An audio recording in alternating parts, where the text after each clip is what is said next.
boys and girls. So today for your homework, you have to solve each problem by drawing a number bond. So I drew the number bonds for you, and you just have to fill in the boxes. So the first one they did for you, they said 28 plus 43, and you have to think which number is closest to the next 10. Well, 28 is because you have to add 2. So then you do 28 plus 2 to get 30, and then you have to add back in what's left, which is 41.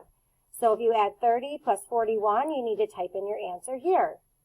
The next one says 49 plus 26. So if you think to yourself, which number is closer to 10, 49 or 26? Well, it's 49. How much do you have to add to 49 to get to 50? Type in your answer. And then you do 26 minus however many you had to put in here to get that answer. Then up here, you're going to add 49 plus this number. Type in that answer, plus whatever's left out here to get your total.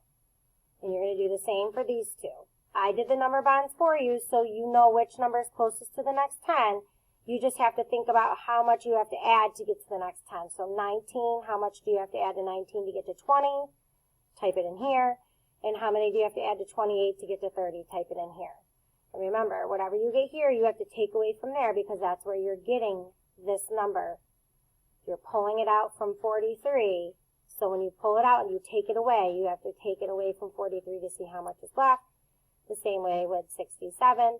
Whatever you took away here, you have to take it away from 67 and get what you have left. Have a good day.